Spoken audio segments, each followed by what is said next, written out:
society, and the primary focus is the transport sector, the energy sector, and the public safety sector. I'm not going to tell you about all our products and commercial things. I will talk about how we look upon the network society, how we think that the existing information and communication technologies can bring value into the society, both in simplifying and efficiency in the transport domain and in the energy provisioning as such. If you have any questions, please interrupt me. I have to give you also my excuse, because I'm not as up to date on Kenya. I've never been to Kenya. Ooh. I hope that this may change this, and that we'll have opportunities to visit you. We, as Ericsson, have an operation in Kenya. I will mention that briefly. But I'm not as knowledgeable about Kenya as you are about Sweden now, having spent the full week here. But let's keep that balance corrected over time. The network society, what have we seen when it comes to communication? We have three waves in deploying communication systems. The first thing was when we connected places. If you look, we started, Ericsson was founded 1875. We are now connecting almost 1 billion places. That was the fixed communication, the fixed telephony. Then we had the second wave of connecting people, was the mobile telephony, the cellular communication. And that's, we started with the first standardizations in Sweden, where the Nordic countries became driving for developing the mobile communication, and Ericsson as a company was very quick in adopting that and driving global standards. That took us some 35 years to connect 6 billion people now. So 6 billion people plus are using mobile telephony, basically on a global standard. This is important. What are we facing now? Things, Internet of Things, devices, machines, assets that can be connected. And when it is connected, it will have a much better performance in the business process or in the society as such. Connected cars, connected homes, connected pumps, connected energy and electricity networks. And here we see a total boom in the number of things being connected. And I think you are in a very, very interesting situation of possibly building this in from day one when you expand the infrastructure and when you build the capability of society. As Ericsson, we have said there are 50 billion things to be connected until 2020. This is going to go very quickly. Deploying existing technologies in more business process-driven scenarios, and where we strongly believe that the cities, the urbanization trend, is definitely one that is going to benefit the most from connecting things. You know much better than I do the daily challenges that you have in coping the needs of the urbanization. I've seen the growth rates that you are facing in Kenya and in Nairobi, and it's really challenging.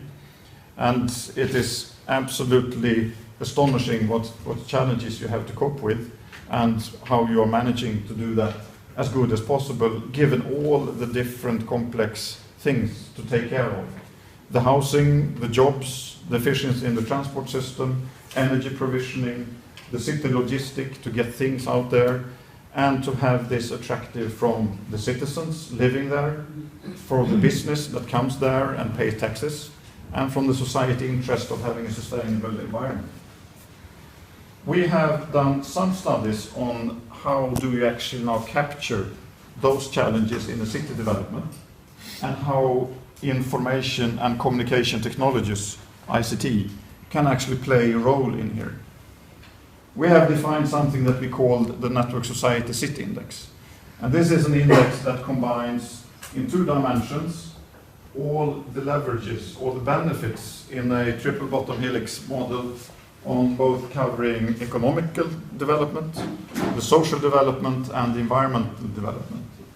And on the other axis, we look upon the ICT maturity. How maturely deployed is information and communication technologies in terms of broadband capabilities, internet accesses, mobile phones in usage, and so forth.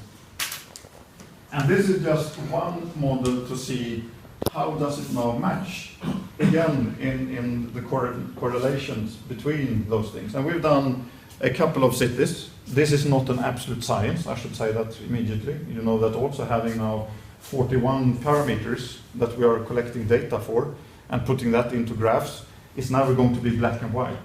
But it is for us an excellent tool to understand where can there be short-term benefits made and where are some of this correlation not necessarily understood. Some of those investments in the ICT is driven by authorities, by ministries and governmental organizations like yourselves. Some of those are driven by private investments, of course. And it's not to say that the cities up top to the right are the best ones or the ones that everyone should easily jump from the down left up to the right.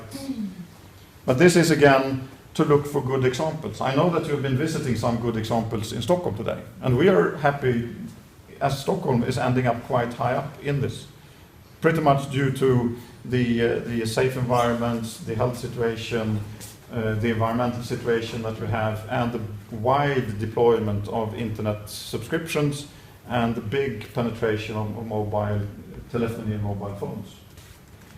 What we are happy to do, if you would find this interesting, is to use a simplified web version of this, where we are happy to jointly with you when you are back home to go through this, and how does this match for Nairobi, for instance, if that is relevant for you, and try to identify again what are the ICT investments or measurements or policies that could actually drive this in the right direction.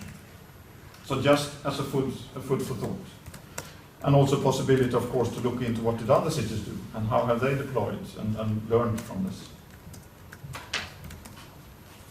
When we talk about the mobile networks and the mobile infrastructure as a machine to leverage for society services and citizen services, it's primarily two developments that are very interesting. Number one is what all of us more or less now carry in our pockets, the mobile phones, the smartphones, and the deployment of that. And the other part is the network, what is to communicate with all these phones. And if we look, we do a mobility report twice a year, where we collect statistics and data, and we do predictions on how we believe that those network development and the subscriptions will develop.